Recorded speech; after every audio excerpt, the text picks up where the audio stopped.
Siara Nasihat. Sebab-sebab berkurangnya iman. Kalau orang sudah berbuat dosa, berkurang iman. Dan dosa itu ada yang besar, ada yang kecil. Jadi ada kabair, ada shaghair. Allah berfirman dalam surah An-Nisa di ayat 31, تجتنبوا كبائر ما تنهون عنه نكفر عنكم سيئاتكم وندخلكم مدخلا كريما. Jika kalian menjauhkan dosa-dosa yang besar yang dilarang kepada kalian, kami akan hapuskan dari kalian kesalahan-kesalahan dan kami akan masukkan kalian ke tempat yang mulia, yaitu surga. An-Nisa ayat 31. Kemudian dalam surah An-Najm ayat 32, الذين يجتنبون كبائر الإثم والفواحش إلا اللمم. Itu orang-orang yang menjauhkan dosa-dosa besar dan juga dosa yang lainnya, wal fawahish, dan dosa yang keji kecuali al-lamam, kecuali dosa kecil. Maka yang menghapuskan dari amal-amal itu dosa-dosa kecil, seperti orang berpuasa, seperti kemarin puasa Asyura tanggal 10 Muharram, akan menghapuskan dosa setahun yang lalu, dosa kecil. Adapun dosa besar dia wajib bertaubat kepada Allah Subhanahu wa taala. Dan pengampunan dosa-dosa kecil itu banyak amal-amal yang bisa menghapuskannya dosa kecil.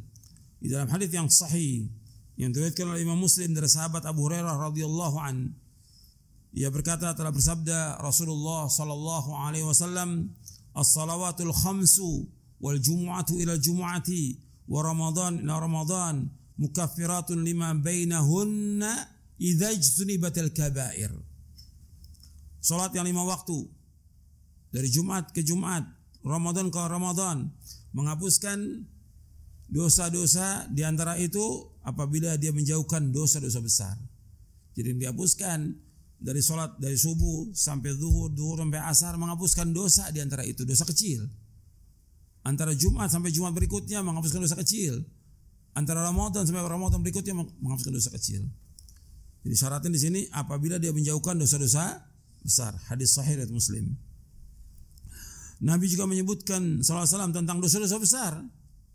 Dari hadis Abu Bakrah radhiyallahu an, Nabi bersabda sallallahu alaihi wasallam, ala unabbiukum bi akbaril kabair. Ala unabbiukum bi akbaril kabair, ala unabbiukum bi akbaril kabair. Qulna bala ya Rasulullah. Qala al-isyraku billah wa 'uququl walidain wa qaul az-zur wa syahadat az-zur. Kata Nabi, maukah aku kabarkan kepada kalian tentang dosa-dosa besar yang paling besar? 3 kali Nabi sebutkan. Kemudian kata para sahabat, mau ya Rasulullah. Yaitu yang pertama, dosa besar yang paling besar syirik, menyekutukan Allah. Ini yang paling besar. Yang kedua, durhaka kepada orang tua. Yang ketiga, menjadi saksi palsu dan berkata yang dusta. Ini hadis sahih Bukhari dan Muslim. Dan perhatikan, dosa yang paling besar syirik, dia harus dijauhkan. Maka dakwah kita menjelaskan kepada umat ini tentang tauhid dan melarang umat dari berbuat syirik. Karena syirik ini merupakan dosa besar yang paling besar dan kezaliman yang paling zalim, kemungkaran yang paling mungkar dan maksiat yang paling maksiat adalah syirik. Maka harus terus dakwah ini agar berkurang kesyirikan ini. Di Indonesia ini paling banyak orang berbuat kesyirikan.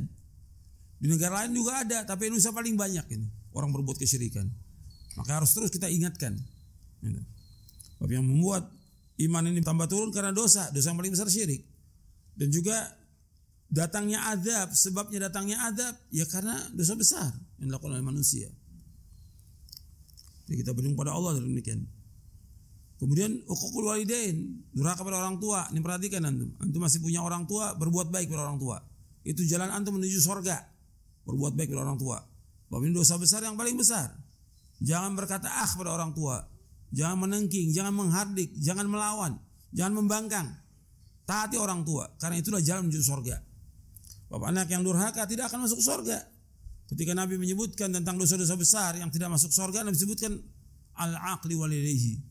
Anak yang durhaka pada kedua orang tuanya itu nggak masuk surga. Ya, antum perhatikan itu.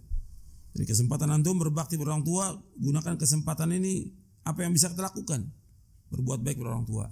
Jangan kita melawan orang tua. Jangan menghardik orang tua, jangan menengking orang tua, jangan mengatakan pada orang tua. Sami'na wa ata'na pada orang tua itu. Itu perhatikan.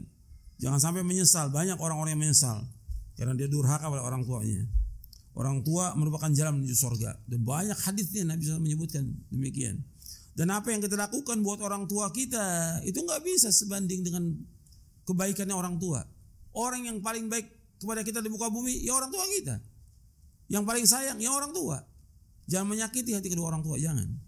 Itu perhatikan tuh. Jangan kurang ajar kepada orang tua. Berbuat baik pada orang tua. Itu jalan menuju surga. Makanya ketika di zaman sahabat ada orang yang dia menggendong orang tuanya, dia menunaikan ibadah haji. Ditanya, ya wahai Ibnu Abbas, apakah saya sudah membalas kebaikan orang tua saya? Belum. Bila tawaf digendong, sa'i digendong, ke Arafah, ke Mina, ke Muzdalifah, belum membalas kebaikannya. Dan di zaman Umar juga ada yang bertanya lagi seperti itu juga, belum. Artinya orang tua jasanya luar biasa. Antum perhatikan itu. Jangan sampai durhaka. Ini dosa besar. Sehebat apapun antum punya ilmu, antum jadi dai, jadi ustaz, ya kalau durhaka enggak ada barokahnya ilmu itu, tidak barokah. Sekaya apapun dia punya kekayaan, tidak ada barokahnya sama sekali kalau kurang ajar pada orang tuanya.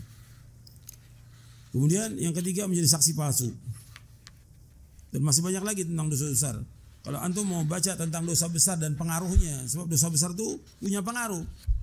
Pengaruh kepada hati kita, kepada akal kita, kepada penglihatan, pendengaran, tubuh, pengaruh kepada keluarga, kepada istri, anak, kepada masyarakat, itu punya pengaruh. Antum baca kitab Ad-Da' wad-Dawa.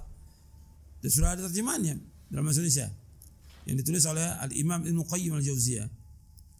Pengaruh luar biasa. Dan banyak orang-orang yang tidak berkah umurnya, tidak berkah hartanya, ya karena dosa. Banyak, puluhan akibat perbuatan dosa dan maksiat ini punya pengaruh dalam kehidupan manusia luar biasa. Bahkan kadang-kadang nggak berpikir yang waras. Makanya kalau antum lihat kondisi yang ada karena banyaknya dosa. Kan antum bisa lihat tuh banyak pejabat-pejabat yang kalau menurut akal yang waras, nggak waras dia dalam berbuatnya. Tapi itulah dosa yang dilakukan sehingga membuat perbuatan-perbuatan yang nggak masuk akal. Dan banyak yang seperti itu. Nggak sesuai udah. Karena apa? Dosa itu merusak akal dia. Dosa merusak hati dia. Dosa merusak tubuh dia. Dosa merusak keluarganya. Dan yang lainnya. Kalau kita lihat juga banyaknya cobaan atau banyaknya petaka, banyaknya musibah, bencana ya karena dosa. Itu mesti orang berpikir yang waras dan juga berpikir dengan bimbingan wahyu bahwa sebab yang ada ini karena dosa. Adanya wabah yang terus menerus, ada banyaknya penyakit, ya karena dosa. Dosa. Makanya yang harus diobati bagaimana orang menghindar dari perbuatan dosa. Maka yang harus disampaikan kepada umat bagaimana mereka bertaubat kepada Allah. Yang jelaskan kepada umat bagaimana mereka pergi ke masjid untuk sholat berjamaah di masjid. Diingatkan kepada umat bagaimana mereka meninggalkan perbuatan dosa maksiat dari syirik, riba dan yang lainnya. Itu diingatkan. Bukan ditakut-takuti manusia ini, bukan. Jadi kalau seandainya semuanya kembali kepada Allah, bertaubat kepada Allah, insya Allah Allah akan angkat wabah ini. Allah akan angkat bala ini. Itu yang harus diingatkan kepada manusia semuanya.